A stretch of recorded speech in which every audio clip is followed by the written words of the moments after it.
영성에도 색깔이 있다.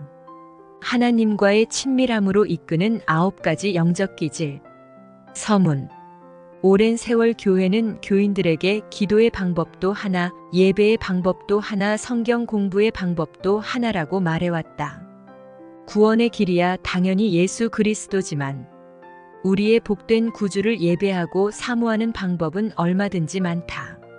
하나님의 관심은 우리가 기도하는 것 자체에 있을까? 아니면 기도의 시간과 방법에 있을까? 내가 믿기로 우리 하늘 아버지는 그 자녀들을 기뻐하시며 그들의 다양성으로 인해 즐거워하신다. 하나님은 하늘 아버지께 가까이 가는 것을 생애 목표로 삼는 자녀들을 찾고 계신다.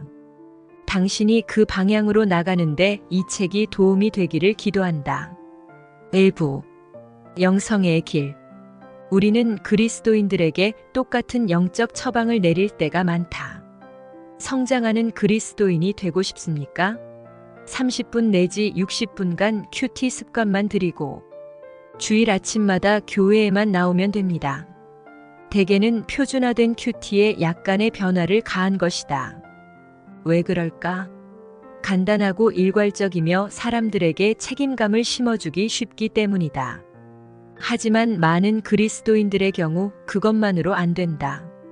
나는 내 안에 표준화된 큐티로는 절대 만져지지 않는 부분들이 있다는 것을 발견했다. 큐티 훈련은 유익했지만 그것만으로 충분치 않았다. 내 영적 존재의 다른 부분들은 잠자고 있었다. 아울러 나는 다른 사람들도 나와 동일한 좌절을 맛보고 있다는 사실을 깨닫기 시작했다. 도대체 모든 사람들이 똑같은 방식으로 하나님을 사랑해야 할 까닭이 무엇인가? 그런데도 우리는 아이오와의 농부한테나 워싱턴 DC의 변호사한테나 똑같은 유형의 영성을 처방하고 있다. 기독교 신앙 고전을 읽고 내 여정을 남들과 나누면서 나는 하나님과 더욱 친밀해질 수 있는 다양한 길들을 발견했다. 그 길들은 서로 다른 영성의 사람들에게 새로운 영적 활력을 일깨워 주었고, 그리하여 그들 내면에 여태 한 번도 만져지지 않았던 부분들이 만짐을 입었다. 이런 발견을 계기로 나는 사람마다 다른 하나님 사랑의 방식을 설명하기 위해 다양한 영적 기질의 탐색에 나섰다. 영적 기질이란 성격 기질과는 구분되어야 한다. 영적 기질의 초점은 각자 하나님과 관계 맺는 가장 좋은 길을 이해하여 그분과 가까워지는 새로운 길들을 개발하도록 돕는 데 있다. 성경을 보면 창세기부터 요한계시록까지 동일한 하나님이 계심을 알 수 있다. 그러나 사람들이 그 한 하나님을 예배한 방식은 가지각색이었다. 아브라함은 종교적 성향이 있어 가는 곳마다 단을 쌓았다. 모세와 엘리야의 경우 악의 세력들과의 다양한 대결이나 하나님과의 대화 속에 행동주의 영성의 색채가 풍긴다. 다윗은 열정적 예배 방식으로 하나님을 기뻐했는가 하면 그 아들 솔로몬은 무수한 제사를 드려 하나님께 대한 사랑을 표현했다. 영적 기질들의 이름을 붙이고자 내가 두 번째로 연구한 분야는 역사상 교회의 분리였다. 기독교 역사의 여러 논쟁을 살펴보면서 나는 하나님과 관계 맺는 방식의 차이가 그중 많은 논쟁의 배후가 된 것을 발견했다. 로마 카톨릭, 루터교, 칼빈주의, 재침예파 모두 하나님을 사랑했으나 사랑의 표현 방식이 독특했다. 근본적으로 신학의 차이도 많았지만 예배의 기호와 관련된 부분들도 있었다. 예배의 기호가 갈릴 때마다 그리스도인들은 서로 배우기보다는 분리를 택해 새 교회를 시작할 때가 많았다. 안타깝게도 일부 그리스도인들은 자기가 별 흥미를 못 느끼면 모든 체험의 정당성을 문제 삼는 경향이 있다. 예를 들어 향이 기도에 도움이 되는 그리스도인이 있는가 하면 향의 사용을 무조건 이상하게 여기는 그리스도인도 있다. 두 그리스도인은 교리상 중립적인 예배의 기호를 가지고 신앙 문제와 할 것 없이 서로의 차이를 존중해야 한다. 하나님은 우리에게 서로 다른 성격과 기질을 주셨다. 이 차이가 예배에 반영되는 것은 지극히 당연한 일이다. 칼 융은 인성을 묘사하고자 4가지 특성 기준을 개발했다.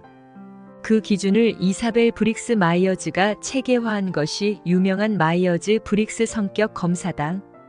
영적 기질과 성격 기질이 다르기는 하지만 브릭스의 유형을 통해 우리는 하나님과 관계 맺는 다양한 방식을 가늠해 볼 수 있다. 하나님은 우리를 다양한 성향과 소양을 지닌 존재로 지으셨다. 성경 인물들과 교회의 역사적 운동들과 다양한 성격 기질을 사용해 우리는 9가지 영적 기질을 찾아볼 수 있다. 1. 자연주의 영성, 야훼에서 하나님을 사랑한다. 자연주의자들은 아무리 아름답고 단출한 건물일지라도 일단 건물 밖으로 나가 강가에서 하나님께 기도하는 것을 더 좋아한다. 그들을 대할 때는 책을 덮어라. 시범도 보일 필요 없다. 그저 숲속이나 산이나 너른 들판을 걷게만 해주면 된다. 그들의 마음은 야훼로 나갈 때 한껏 치솟아 하나님을 예배한다. 2. 감각주의 영성, 오감으로 하나님을 사랑한다. 감각주의자들은 하나님의 위엄과 아름다움과 광위에 푹 잠기기 원한다. 그들은 예배 의식과 엄숙하고 장엄한 것에 특히 끌린다. 이런 그리스도인들은 예배드릴 때 시각적 장치와 소리와 냄새에 가득 젖어들기 원한다. 향, 정교한 건축, 고전 음악, 격식 있는 언어가 그들의 마음을 상승시킨다. 오감이야말로 하나님이 그들의 마음에 침투하시는 가장 확실한 길이다. 3. 전통주의 영성 의식과 상징으로 하나님을 사랑한다. 전통주의자들은 흔히 신앙의 역사적 차원에 속하는 것들, 즉 의식, 상징, 성례, 제사 등에서 양분을 얻는다. 이런 그리스도인들은 훈련된 신앙생활을 보이는 경향이 있다. 대개 이들은 규칙적 예배 참석, 11조, 주일 성수 등을 좋아한다. 4. 금욕주의 영성, 고독과 단순성으로 하나님을 사랑한다. 금욕주의자들은 혼자 남아 기도하는 것밖에 바라는 것이 없다. 그들을 대할 때는 의식이나 종교의 부속물, 바깥 세상의 소음을 모두 거둬라. 주의를 산만하게 할 만한 것을 모두 치우고 그림도 없고 시끄러운 음악도 없이 혼자 단순성 속에 기도하게 하라. 5. 행동주의 영성, 참여와 대결로 하나님을 사랑한다. 행동주의자들은 정의의 하나님을 섬긴다. 그들이 가장 좋아하는 성경 말씀은 예수께서 성전을 정화하신 기사일 때가 많다. 그들이 정의하는 예배란 악에 맞서 죄인들에게 회개를 촉구하는 것이다. 이런 그리스도인들은 흔히 교회를 다시 세상에 나가 불의와 일전을 벌이기 위한 재충전의 장소로 본다. 6. 박애주의 영성, 이웃 사랑으로 하나님을 사랑한다. 박애주의자들은 남을 섬김으로 하나님을 섬긴다. 그들은 가난하고 초라한 이들 속에서 그리스도를 본다고 고백하곤 한다. 그들은 남들과의 관계 위에 쌓아 올려진다. 보통 사람들은 남을 돌보는 일이 피곤할 수 있지만 박애주의자에게는 오히려 재충전이 된다. 7. 열정주의 영성, 신비와 축제로 하나님을 사랑한다. 열정주의자들의 영적 혈액은 예배의 흥분과 신비이다. 감각주의자들이 아름다움에 애워싸이기 원하고 지성주의자들이 개념을 붙들고 씨름하기 원하듯 열정주의자들은 즐거운 축제에 감격한다. 이런 그리스도인들은 하나님과 그리스도인의 삶의 응원단장들이다. 8. 묵상주의 영성, 사모함으로 하나님을 사랑한다. 묵상주의자들은 하나님을 연인으로 지칭한다. 사랑하는 아버지와 신랑의 이미지가 그들의 하나님관을 주도한다. 거룩한 낭만으로 들어서는 아가서야말로 그들이 제일 좋아하는 성경 본문일 수 있다. 이런 그리스도인들은 세상에서 가장 순결하고 가장 깊고 가장 밝은 사랑으로 하나님을 사랑하고자 한다. 9. 지성주의 영성, 생각으로 하나님을 사랑한다. 지성주의자는 회의론자일 수도 있고 헌신된 신자일 수도 있으나 어느 경우든 칼빈주의, 유아 세례, 여성 안수, 예정설 따위의 교리를 공부하는 경우가 많다. 그들에게 신앙이란 체험 못지않게 이해의 대상이다. 그들은 하나님에 대해 새로운 사실을 깨달을 때 그분이 가장 가깝게 느껴질 수 있다. 이상적 그리스도인은 전부는 아니라도 다수의 영적 기질을 보여줄 수 있다. 앞으로 기질별로 하나하나 자세히 살펴보는 과정에서 알게 되겠지만 나는 모든 기질의 모본으로 예수님을 꼽았다. 이 책을 다 읽고 나면 당신은 자신의 영적 기질들을 알 수 있게 될 것이다. 그러나 우리 모두에게 꼭 필요한 공통 분모가 마가복음 12장 30절에 나와 있다. 예수님에 따르면 신앙의 모든 참된 표현에는 4가지 본질적인 요소가 있다. 우리는 하나님을 사랑하되 마음을 다하고 목숨을 다하고 뜻을 다하고 힘을 다하여 사랑해야 한다. 온전한 그리스도인에게는 흠모, 신념, 헌신, 봉사가 나타나야 한다. 책을 전체 다 읽음으로써 당신은 그리스도인들이 배워온 하나님께 사랑을 표현하는 방식에 대해 훨씬 더 포괄적 시작을 얻게 될 것이다. 우리는 어떻게 삶의 계절 속에서 하루하루 하나님을 사랑하는 법을 배울 것인가? 어떻게 그 사랑을 늘 새롭게 간직할 것인가? 하나님을 향한 경배와 이해에 어떻게 자라갈 것인가? 그것은 그분과 함께 시간을 보냄으로 가능하다. 그 관계를 갖고 온 그리스도인들의 수많은 방식을 일단 이해하면 그분 곁에 더 바짝, 더 꾸준히 걸을 수 있는 길들이 우리 앞에 더 많아질 것이다.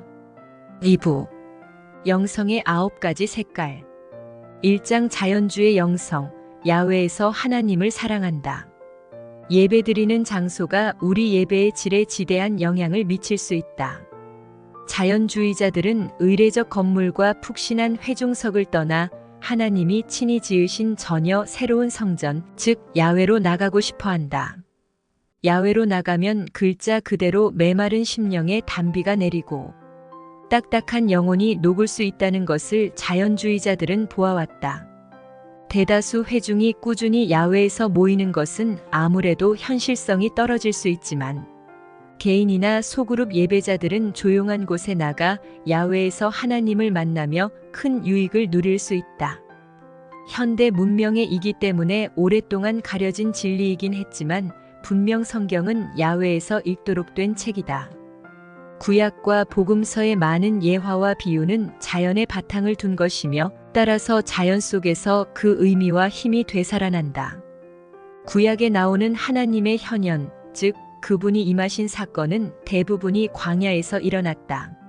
하나님은 사막에서 하갈을, 산에서 아브라함을, 강나루에서 야곱을, 불붙은 떨기나무에서 모세를 만나주셨다. 예수님도 피조 세계의 아름다움을 찾으셨다. 사역 초기에 그분은 나사렛을 떠나 호숫가의 가버나움에 가서 사셨다. 하나님이 첫 남자와 여자를 위해 낙원을 지으셨을 때 그것은 휴양시설이었던가? 하나님은 나무가 울창하고 강이 넷으로 갈라져 흐르는 동산에서 아담과 하와와 함께 거니는 쪽을 택하셨다. 야훼에서 배울 수 있는 교훈은 날마다 우리를 기다리고 있다. 계절이 바뀔 때마다 전혀 새로운 캐스팅으로 우리 마을을 찾아온다. 조나단 에드워즈는 공책에 자연의 언어와 교훈이라는 제목의 글을 남길 만큼 자연의 비유를 좋아했다. 장미에 가시가 있다는 사실은 모든 현세의 단맛에 쓴맛도 섞여 있음을 우리에게 가르치는 것이라고 그는 말했다. 파리를 잡아먹는 거미는 마귀와 유혹을 나타내주며 바다로 흐르는 강물은 만물이 하나님을 향한다는 것을 상징한다. 우리가 듣기만 한다면 하나님은 피조 세계를 통해 말씀하실 것이다. 책을 읽거나 설교를 듣는 당신의 시간이 고인 물처럼 정체돼 보이거든 코트와 지팡이를 들고 밖으로 나가라. 거기 닿지 않는 학교가 있다. 하나님은 종종 야훼에서 자신을 계시하시며 우리를 만나주신다. 개혁교단의 벨기에 고백서 제2조는 하나님은 우주의 창조와 보전과 통치를 통해 우리에게 알려지신다. 우주는 가장 기품 있는 책으로 우리 눈앞에 있다. 크고 작은 모든 피조물들이 그 책의 수많은 등장인물이 되어 우리에게 하나님의 보이지 않는 것들을 밝히 보여준다고 말한다. 존 밀턴은 명시 신락원에 이렇게 썼다. 피조물을 묵상하며 우리는 한 걸음씩 하나님께 올라간다. 피조 세계를 보며 하나님의 아름다움을 생각하라. 동시에 하나님의 능력과 심판도 생각하라. 한편 우리에게 늘 변화가 필요한 것은 아니다. 그저 쉼이 필요할 때도 있다. 몸과 영을 쉬기에 야외보다 좋은 곳은 없다. 예수님은 분주한 사역 일정 중에도 한적한 곳을 찾아 기도하며 힘을 얻곤 하셨다. 제자들한테도 그렇게 하도록 가르치셨다. 우리를 돌보시는 분은 하나님이지만 피조 세계는 하나님이 우리의 추운 마음을 덮어주시는 따뜻한 이불일 수 있다. 예수님은 그것을 아셨다. 야외에서 하나님을 사랑하는 법. 나는 진정 하나님을 보려면 우선 조용히 시간을 내어 홀로 있어야 한다는 것을 배웠다. 거기에는 3가지 요소가 필요하다. 우선 믿어야 하고 다음으로 지각하는 법을 배워야 하며 끝으로 받아야 한다. 첫 번째 단계로 자연을 감상적으로 대하거나 우상으로 삼지 않으려면 먼저 그리스도 안에 있는 삶으로의 온전한 회심이 필요하다. 루터는 피조 세계를 하나님의 마스크라 표현했다. 마스크란 일부 가려주기도 하지만 그 안에 뭔가가 있음을 말해준다. 하나님께 깨어나는 2번째 단계는 죽어버린 지각의 요소를 다시 살리는 것이다. 아시시의 프란시스의 제자 성 보나벤처는 야외에서 하나님을 구하기 위한 훈련 지침을 제시했다. 첫째, 산과 하늘과 바다 등 피조 세계의 광대함을 생각한다. 그것은 삼위일체 하나님의 엄청난 능력과 지혜와 선을 분명히 보여준다. 다음, 피조물의 무수한 종류에 주목한다. 그것은 하나님이 동시에 많은 일을 하실 수 있다는 사실을 우리에게 보여준다. 끝으로 피조 세계의 아름다움을 살펴본다. 하나님의 아름다움은 한 가지 형태로 나타날 수 없다. 그것은 너무 광대무변해 온 세상을 경이로 가득 채울 수 있다. 3번째로 하나님께 말씀하실 시간을 드리지 않는 한, 그리고 대화의 주도권을 그분께 맡기지 않는 한 우리는 받을 수 없다. 내 의제와 하나님의 의제가 다를 때가 많다는 것을 나는 보았다. 그분이 내 영적 산책을 주도하셔야 한다. 그분은 내가 들어야 할 말을 아신다. 숲에 가거든 받으러 가라. 걱정일랑 집에 두고 가라. 자연주의 영성의 유혹. 개인주의. 예수님은 야외에서 홀로 시간을 보내셨으나 다시 세상에 돌아가기 위한 준비로 그리하셨다. 우리는 자연을 구실로 그리스도인의 삶의 본분을 피하고 있지 않은지 자신을 돌아보아야 한다. 영적 미혹.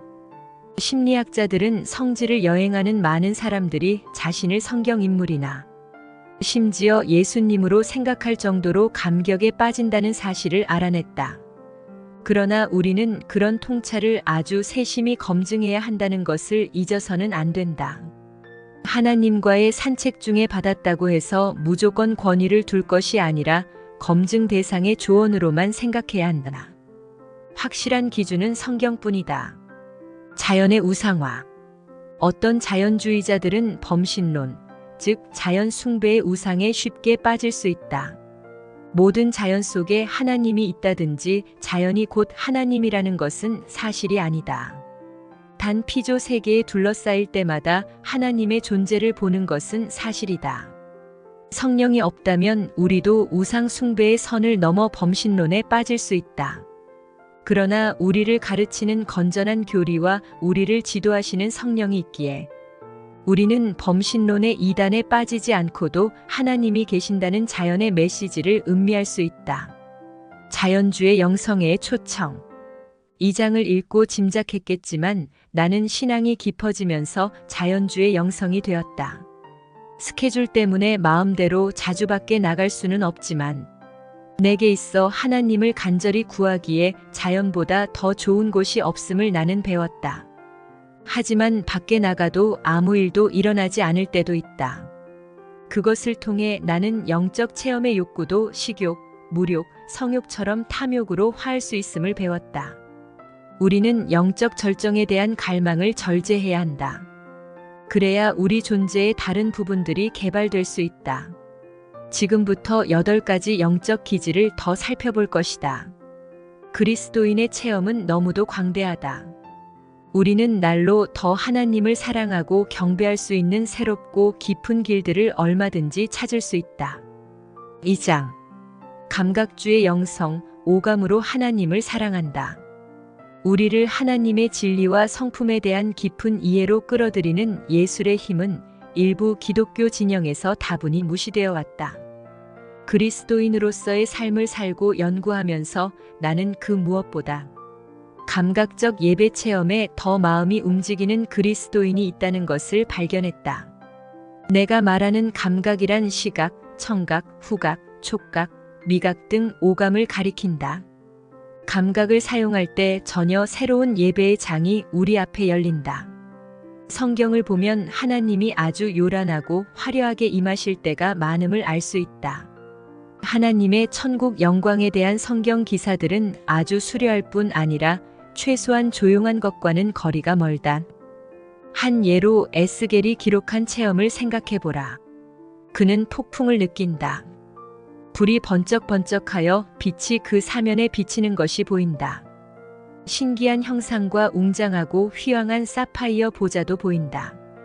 그리스도께서 요한에게 나타나신 요한계시록의 경험도 매우 감각적인 것이다. 하나님의 이런 영광의 모습은 요즘 흔히 축하 카드에 많이 나오는 얌전하고 조용한 예수님 그림과 극명한 대조를 이룬다. 침묵만이 경건이라고 생각하는 이들은 천국이 약간 불편하게 느껴질지도 모른다. 그러나 내 안에는, 우리 각자 안에는 미의 존재 앞에 감탄하는 뭔가가 있다. 나는 그것이 초월적 천국에 대한 우리 갈망의 찰나적 단면이라 믿는다.